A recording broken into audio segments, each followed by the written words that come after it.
Hey, kia ora, Helen Brahms here, coming to you live from Surprise in Arizona. Hope you've had a super fantastic sparkling day. Welcome to Before the Dirt Nap podcast number 1838, Mystery Monday. So what is Mystery Monday? And weren't we supposed to have a guest? Yes, we were, but things happened, things changed, so no guest tonight, but we are rebooking the guest for tonight to another night. They just had a very exciting day today, so giving them a chance to celebrate, and then they can come on and share it with us. So anyway, so you've got me for tonight, and we're talking Mystery Monday. Mystery Monday is one of our themes that we have in the Love to Read Book Club. This one up here with this, hang on, where is it? Up over here. This QR code. Scan that. Come join us in the group. It's fun. We've got Mystery Monday today. So today's Mystery Monday, we talk about mystery books and things like that. And what are some of your favorite book mystery series? What even got you start? Here's a good question. What got you started on reading mysteries? That's a really good question for you guys. What got you started on reading mysteries? Hang on, so I'm gonna put that down because I don't think I have asked that in the group yet. So how did you get started in reading mysteries? I can tell a story on that one. Hang on, I'm just making myself a note here, so I've got to go back to it. Today's question was all about plot twists. You know, what is one of your mystery books that you were reading that had a plot twist in there that you didn't see coming, that left you going, wait, what? Yes, I've had a couple of those. So oh, jeepers. Sorry, my computer, I don't know what happens when I go on a break. So when I go on a break, I leave the computer, I sit here, I come back, I put my finger on the little scanner button thingy that then turns the computer back on. And then all of a sudden my screen just goes as all the stuff starts popping up. And I'm like, I didn't even have half of these apps open. They are not set to open on launch or anything else. And all of a sudden they're just popping open and they're still going. So no idea. Anyway, so today's question was, what book have you read? What mystery story have you read that had a plot twist in it that left you going, wait, what? Now, I have to tell you, I have read a lot of books over the years. There are still tons and tons and tons of books I have not read. But I had recommended to me years ago, this was back in the Virginia days, and I left Virginia in 2010. So I was there from 1997 to 2010. Yeah, that was about right. And so back in my Virginia days, I got recommended that Patricia Cornwell's ABC books were really good reads. And I'd seen people at work reading these books and talking about them and saying how good they were and all that. And I finally decided, I'm going to try one of these. I don't even remember what letter of the alphabet it was that I read. But I'm sitting there and I'm reading this book and it's going along and it's like, this isn't bad. This is a pretty good book. I might have, I'm going to have to, what letter is she currently up to? I'm going to have to go back and read the others. And so, thinking of this thing in my head. And then we get to like the last chapter. And in the last chapter, you always have the reveal. Well, most of the time you have the reveal. Sometimes you got an epilogue afterwards, but most of the time you have the reveal in the last chapter. So I get to the last chapter and I'm like sitting there and I'm like, I've been following it along. I've got my notes written down. I've figured out who I think did it. And I couldn't have been more wrong. And I'm like looking at, and they turn around and say, oh, they've made an arrest. And this is the person who did it. And I'm like, wait, who the hell's this person? Where the heck did they come from? I'm like, did I miss their name or something? They suddenly said that they made an arrest and they named this person. And I'm like, where did that person come from? I'm like, something's not right here because this person hasn't even been in the book to start with. The idea of the mystery is that you read it, you get to meet all the characters and stuff, and you try and figure out who did it. This one was not even mentioned in the book until that particular page. And I'm like, however many pages into this book, I'm in the last chapter, and they bring in this complete person who is not mentioned, and I'm like, have I missed them somewhere in the book? So I then finished reading the book, and I was just bugging me so much. It was like the third time. Finished reading the book, and I'm like, they've got to have mentioned this person in the book. So I go back and I start and I reread the book. I write down every name of every character that they mention in the book up to that point. That person who did it, who was guilty of the murder and who got arrested for the murder in the book, wasn't even mentioned anywhere in any of the investigations and anywhere in the book whatsoever. When you're reading through the book, it is leading towards one of two characters that you are familiar with, that you've got to meet through the reading of the book. That I don't know if it's been mentioned in previous books, but for me, because it was the first one I was reading in the series, and I don't remember which one I was reading, but all I remember is that the way the story was written is that it was leading to one of these two characters. And even the main character was leaning towards one of those two characters as well. And then we get to this last chapter and they say, oh, we've made an arrest and this is who it was. And it's sort of like, where the hell did they come from? How the hell am I supposed to know or try and figure out that it's some unmentioned person in the last, however many pages were in the book, that this person's never mentioned in the entire book, and yet I'm supposed to guess that's who the person is? To me, that was a huge turnoff to that particular author. I have not read in. I'm like, if this is what her books are like, I am not reading another one. And at work, where I was working at the time, I would sometimes sit and read during my lunch break and that. And one of them noticed, like, oh, what do you think of the book? I said, oh, that's great so far, and da da da da. And so then they noticed that I had finished the book. I said, what do you think? I said, I absolutely hated it. I said, the story was good up to this point, but then they bring in this other person who had done the murder that wasn't ever mentioned anywhere else in the book.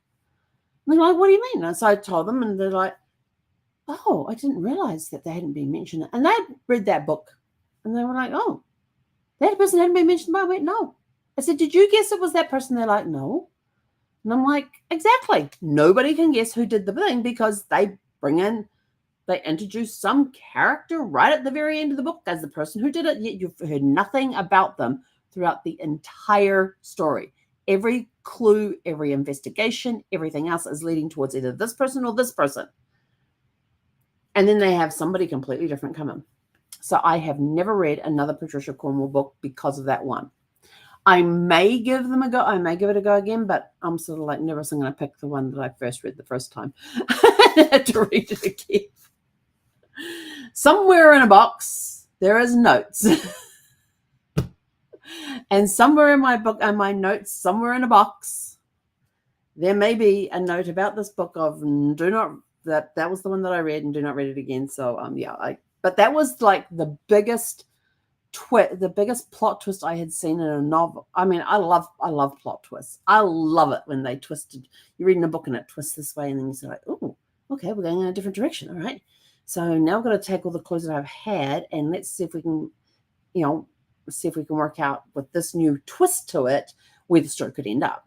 I love I love doing puzzles. I love those logic puzzles, the ones with the grids where it's got, the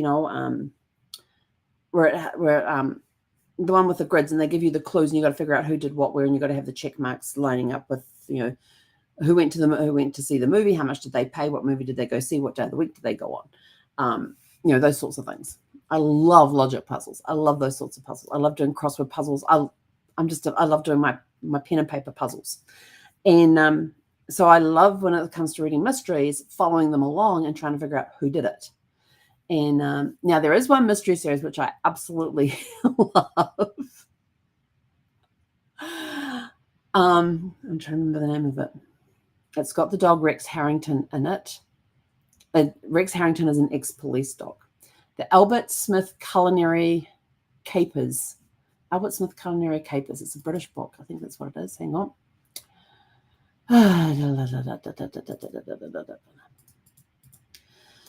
Albert Smith. Yeah, Albert Smith Culinary Capers. So in the first book, because I'm only up to the second book so far, I tell you, I love this one so far. The first book is called Pork Pie Pandemonium, and what it is Albert Smith is a retired detective superintendent. So we're talking English here, English police officer. He's retired. He has this dog Rex Harrison, who is an ex-police dog. Yes, Rex Harrison, named after the actor from Dr. Dolittle, I Love My Fair Lady, and all those other ones that he did. Because Rex Harrison got fired because he had a bad attitude. He's a police dog. He had a bad attitude.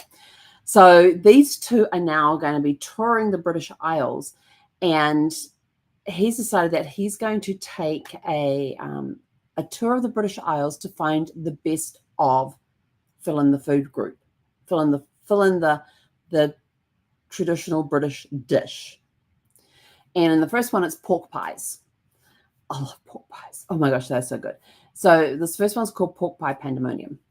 Now, in this one, during the reading of the book, you figure out who did it because the dog tells you who did it. Yes, you get to see this mystery from not only from Albert Smith's perspective as a retired detective superintendent, but also from his dog's perspective. The dog figures it out.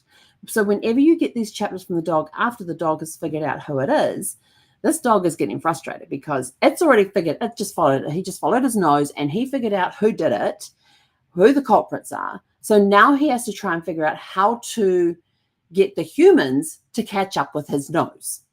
So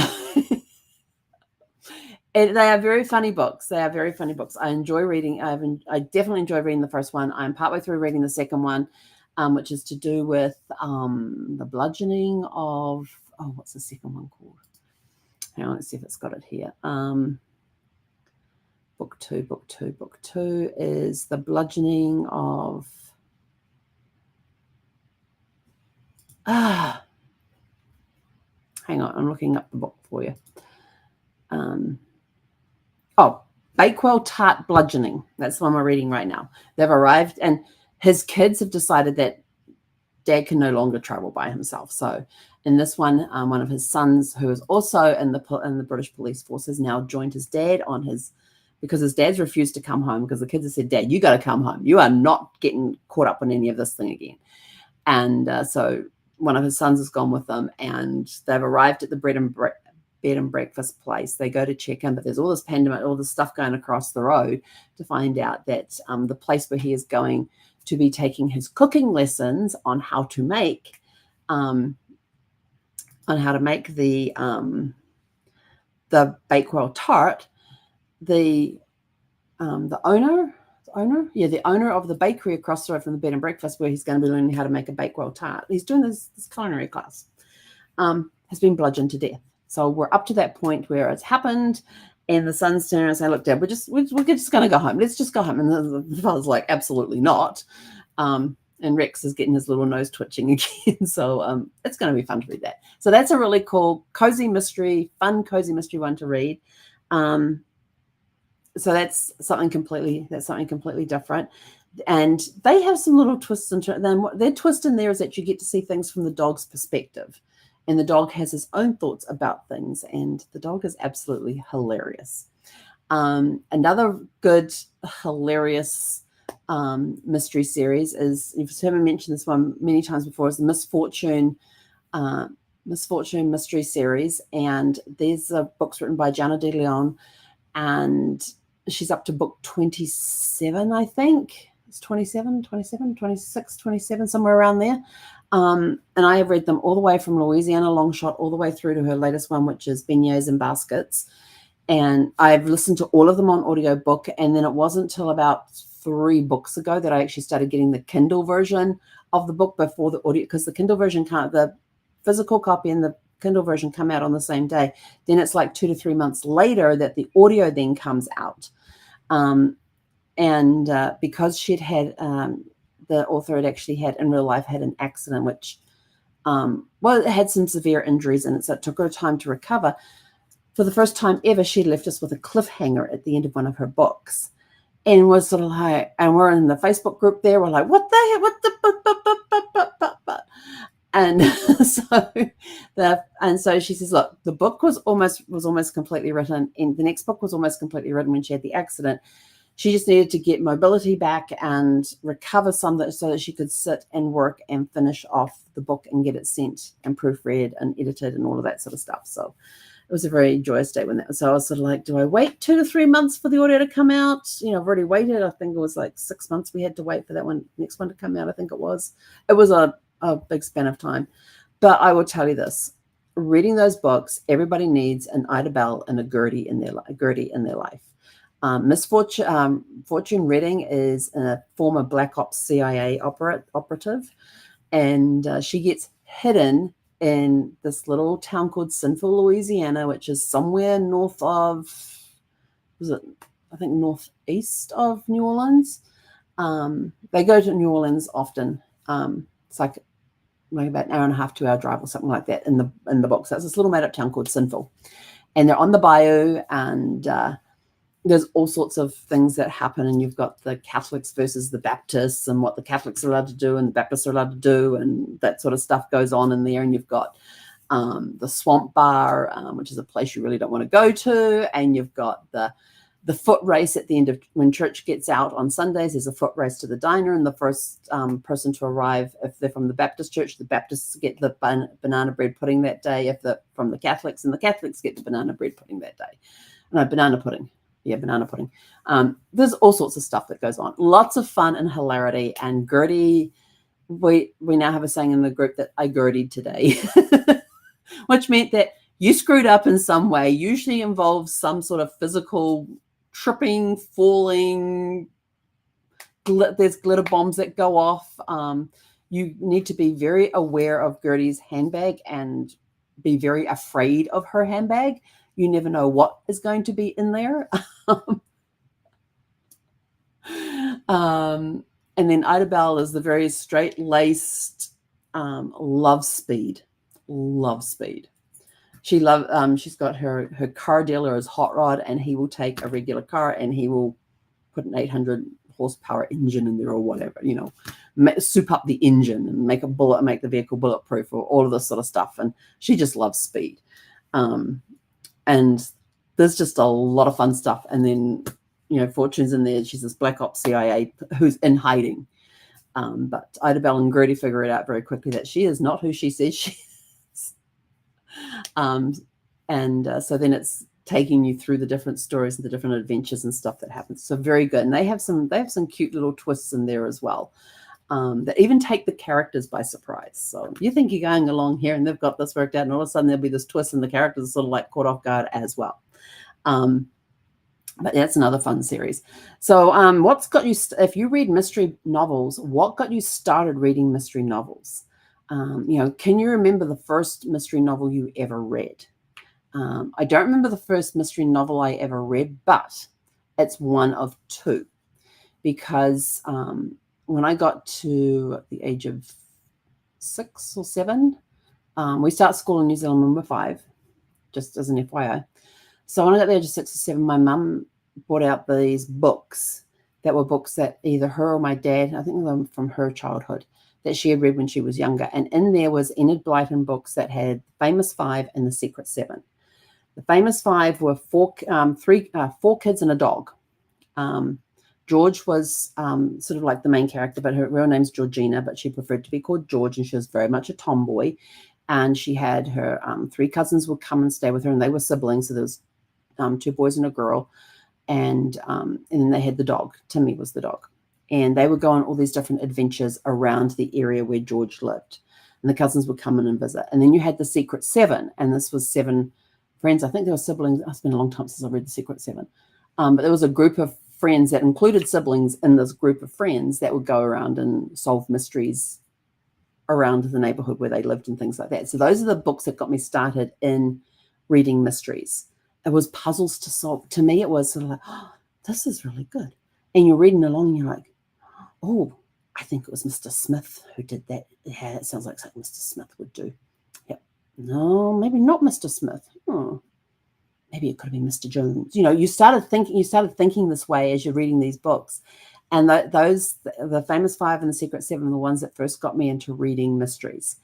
Absolutely loved them from day one. Read all of them. Then, of course, I graduated to Nancy Drew and the Hardy Boys and Trixie Belden. And then I was into reading, my dad had some Alex Haley books, Jack Higgins, Yeah, Jack Higgins. That's Higgins. Yeah, him. And as I started getting into these other books and Robert Ludlum and some of these more well-known authors and things, as I started improving my reading skills and stuff, I started reading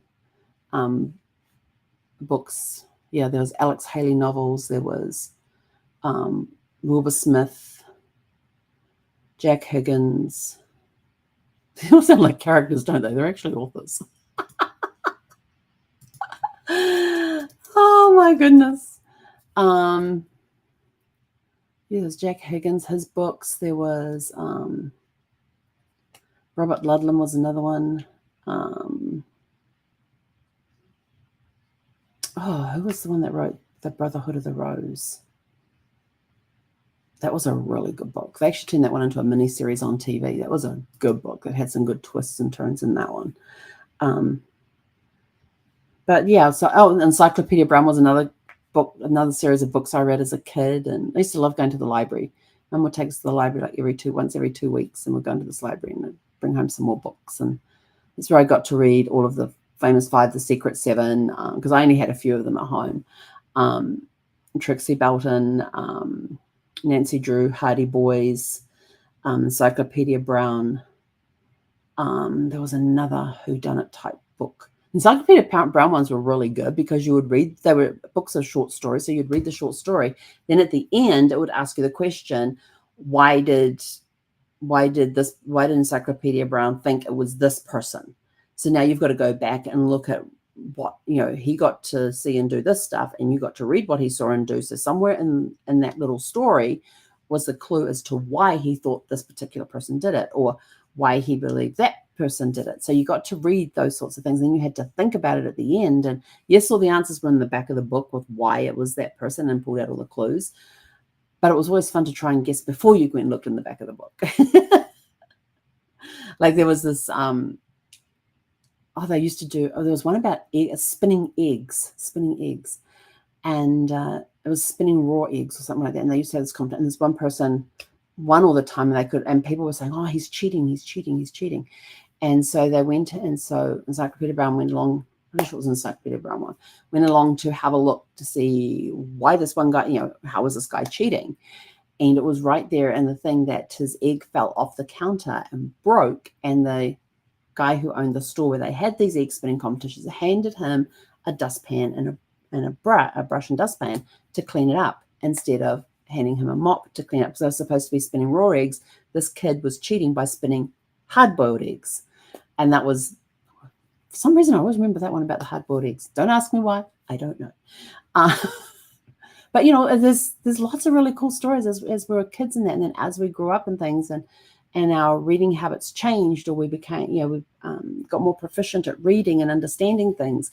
We started reading books that were of higher levels and stuff, and took you into all sorts of different worlds and things. And I love reading. I've been reading a lot of books over the years.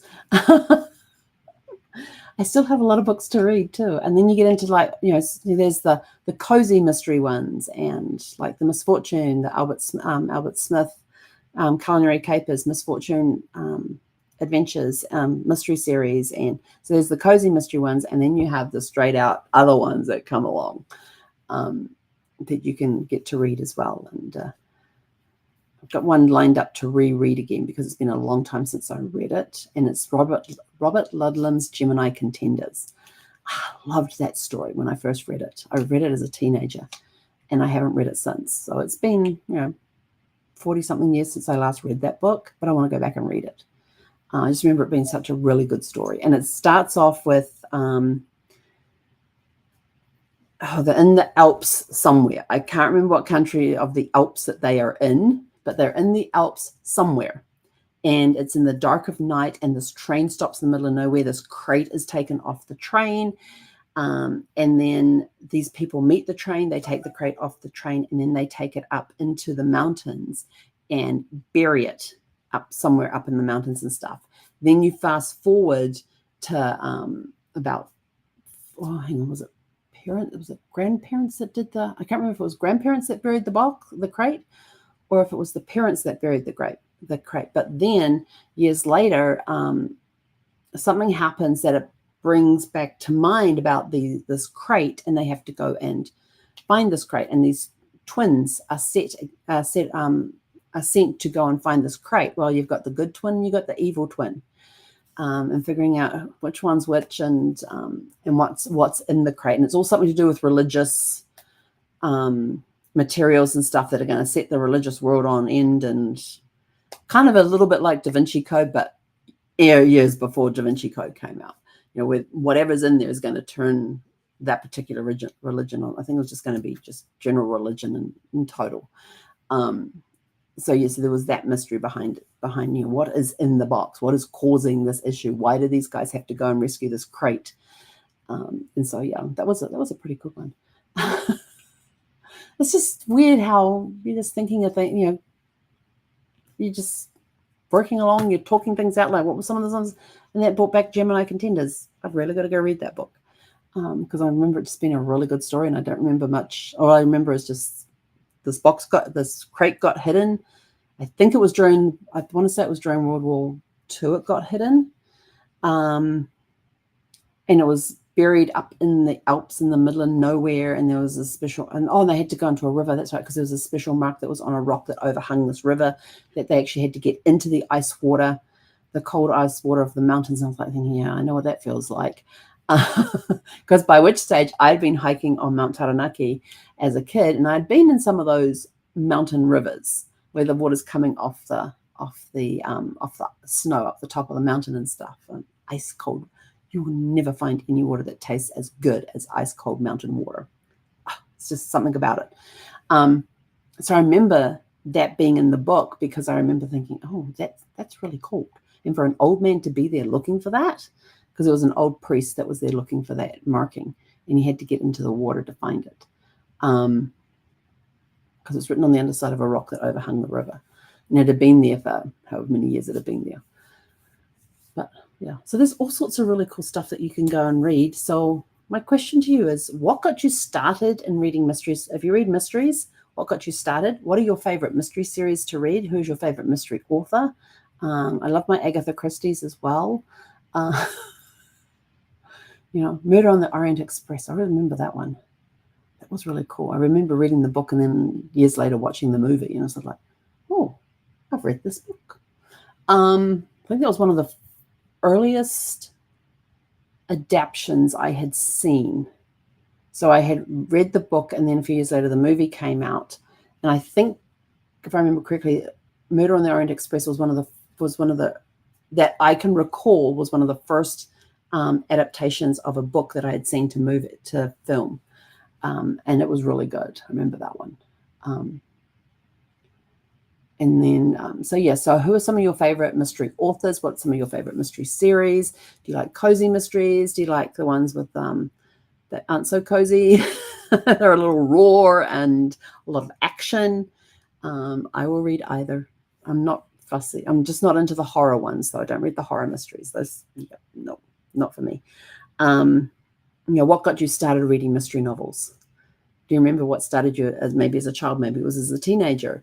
What got you started? And what are some of the books that you've read that have had the twist in the book that had you going, wait, what? No, hang on. And you go back a few pages to read, or go back a few chapters to read forward to try and get to that point. Like that Patricia Cornwell book I read, they bring in a character that's not even mentioned throughout the entire story until that last chapter, when they turn around and say they made an arrest and this was who it was. And I'm just like, having to reread the book again and go through and pull out every name of every character to find out that was the first time they'd mentioned that character in the book, was when that person got arrested. And I'm like, but all the clues were leading to this person or this person.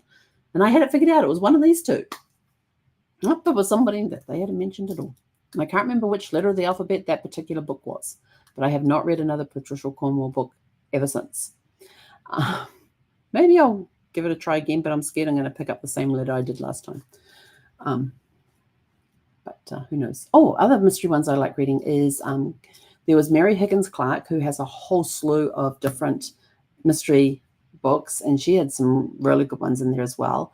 And then her daughter, Carol Higgins Clark, started writing a mystery series one. She has the Reagan Riley series. And her main character is Reagan Riley, who ends up getting married to Jack Riley, of no relation, same spelling of last name, same last name, but no relation whatsoever. They make it very clear in the book whenever Jack Riley's mission, no, in parentheses, it's got no relation.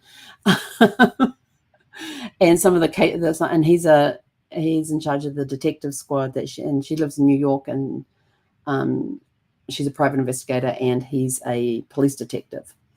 And so you see their relationship develop through the series of books. And then there's been the ones where mother and daughter have combined to write some stories together, which are really cool because you get Mary Higgins Clark's character, one of her main characters, coming in and mixing with her daughter's characters, and they come up with these beautiful mystery stories. And I think most of them take place around Christmas time, because it was like the Santa Cruise where both parties were on the same cruise ship for a mystery of that. Then there was one about the Christmas tree. There was a Christmas tree. I think they were all Christmas ones that they did as a collaboration. But I loved those books as well. They were just really good. But anyway, let us know your comments about mystery books, mystery series. I'm always looking for good mysteries to read. So if you have a good mystery book, good mystery series, good mystery author, let me know in the comments below. Come join us scan the code up here and come join us in the Love to Read book club. Our first book we are reading is The Housemaid by Freida McFadden, and we're going to be discussing that on Saturday, September the 7th at 9 a.m. Pacific time. First Saturday of every month at 9 a.m. Pacific time is going to be when we're going to be sitting down and discussing whatever the book is for the month. If you're in the group, keep an eye out, because sometime this week I'm going to be asking for suggestions for what we're going to read in September, and that will be announced at the September 7th book discussion. We'll be releasing what's going to be read in the month of September, what book we're going to be reading then. I have a huge stack of books that I need to read, so it could be one of those. It could be suggestions from you guys. And that we'll announce it then. And then that evening on the podcast, we'll be talking about some of the thoughts that came out of the book discussion that day and announcing what our next read is going to be. So with that, I am out of here. Go out, have a super fantastic sparkling evening, and we'll catch you guys back here tomorrow evening at 6 p.m. Pacific.